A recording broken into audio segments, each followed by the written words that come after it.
Hello everyone. सबसे पहले आज हम बात करेंगे बिलासपुर डिस्ट्रिक्ट के बारे में। तो अगर हम बिलासपुर डिस्ट्रिक्ट की बात करेंगे तो जो इसका हेडक्वार्टर है वो है बिलासपुर में। इसका टोटल एरिया की बात करें तो वो है 1167 स्क्वायर किलोमीटर। और ये फॉर्म कब हुआ था? 1 जुलाई 1954 को। इसके जो नॉर्थ में है वो है मंडी, वेस्ट में इसके हमीरपुर है, और साउथ में इसके उन्ना है, और ईस्ट में इसके सोलन है।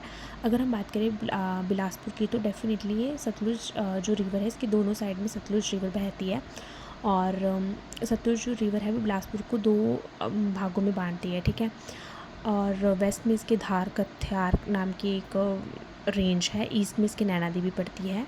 और लोएस्ट जो इसका पॉइंट है वो है 290 मीटर, और हाईएस्ट इसका है 1980 मीटर।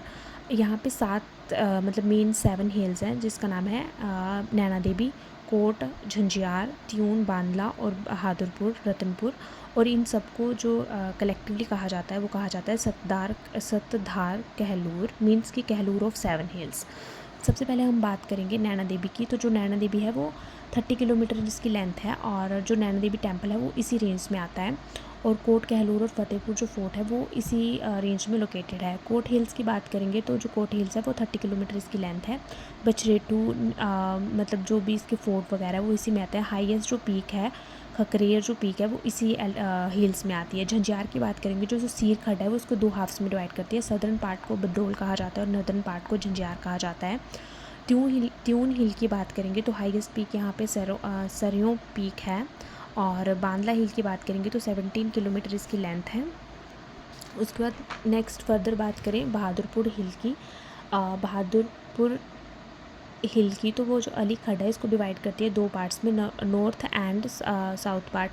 जो इसका साउथ पार्ट है वो ऐसा माना जाता है कि वहाँ पे समर के टाइम पे जो राजा विजय चंद थे वो वहाँ पे रहते थे। रतनपुर हिल की बात करेंगे तो 11 किलोमीटर इसकी लेंथ है। और ये जो फोर्ट है वो मतलब कि डिफ़ीट किया था अमर सिंह थापा ने, इसको यहाँ को डिफ़ीट किया गया था।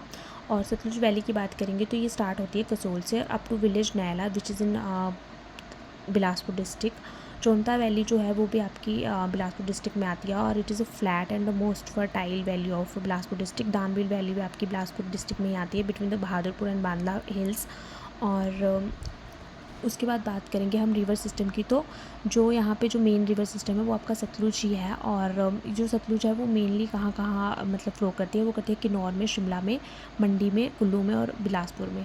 और ये एंटर करती है बिलासपुर में कसोल से एंटर करती है, और यहाँ पे नैला विलेज में इसको छोड़ देती है। अली स्ट्रीम की बात करें तो ये मेन ट्रिब्यूटरी किसकी है? That is the main tributary of Sutlej river. और ये आपकी राइज़ होती है अर्की सोलन से और एंटर करती है कोठी हरार से बिलासपुर में, और ये सतलुज से मिलती है बैरी घाट में। गंबर खड्ड की बात करें, ये भी ट्रिब्यूटरी है आपकी सतलुज की, और ये तारा देवी शिमला से निकलती है और बिलासपुर में ये नेरी विलेज में एंटर करती है। और ये मतलब मिलती कहाँ है सतलुज से? वो मिलती है दगराव में। सीर खड्ड की बात करेंगे तो लार्जेस्ट ट्रिब्यूटरी है सतलुज की, और ये मंडी से निकलती है। जो सीर खड्ड है वो आपके सुक्कर और सरियाली जो खड्डें हैं दो, वो हमीरपुर से निकलती हैं। और ये खड्डें जो हैं वो आपस में मिलती हैं बलगार नामक जगह पे, और उसके बाद ये एंटर करती हैं बिलासपुर के हथवार के पास और ज्वाइन करती है सतलुज को एट सैरी। और यहाँ पे कोई भी अगर हम बात करेंगे नेचुरल लेक आपकी बिलासपुर में नहीं है। गोविंद सागर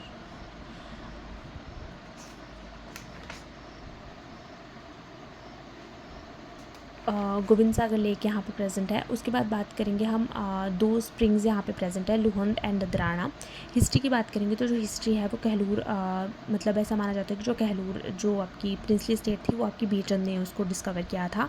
और जो राजा बीरचंद है वो फाउंडर हैं बिलासपुर स्टेट के, और वो चंदेल जो फैमिली है उससे संबंध रखते हैं, जो कि बुंदेलखंड से थी। उसके बाद बात करेंगे राजा बीरचंद जो था, उन्होंने मतलब कि नैना देवी जो टेम्पल है वो बीरचंद ने बनवाया है। राजा जो अजीत चंद है वो ऐसे माना जाता है कि he is the founder of Hindur, जो कि एट प्रेजेंट नालागढ़ को कहा जाता है। सॉरी, जो नालागढ़ का फॉर्मर नाम था। उसके बाद राजा रतनचंद जो कि जिसका सबसे लंबा कार्यकाल रहा है।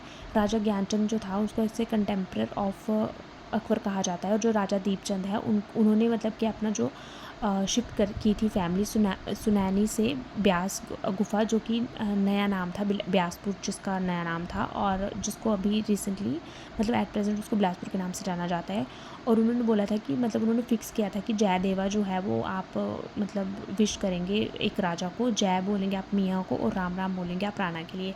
1656 में यहाँ पे जो सिख थे उन्होंने इन्वेड किया था बिलासपुर को, और वहाँ पे उन्होंने मतलब कि गोरखा ने किया था 1814 में। और राजा जो खड़गचंद है उसके जो कार्यकाल है वो 1824 से लेकर 1839 तक रहा था, जिसको काला युग कहा जाता है। और हीरा चंद के कार्यकाल को गोल्डन एज कहा जाता है। उसके बाद बात करेंगे अनंत चंद की। अनंत चंद जो था वो 1913 में इन्होंने मतलब गद्दी पे बैठे थे, और इन्होंने चाइल्ड मैरिज और बेकार सिस्टम इन सबको अबॉलिश किया था। और मतलब इन्होंने 1948 तक मतलब कि रूल किया था, जब बिलासपुर जो था वो मतलब पार्ट सी का मतलब state when Bilaspur made part C state बन गया था। और he was the first chief commissioner जब newly form part C state बना था अंटिल 1949। और जब 1 जुलाई 1954 को आपका भी जो बिलासपुर है उसको मर्ज कर दिया गया था हिमाचल में। और उन्होंने एक बुक भी लिखी थी जिसका नाम है Bilaspur past present and future.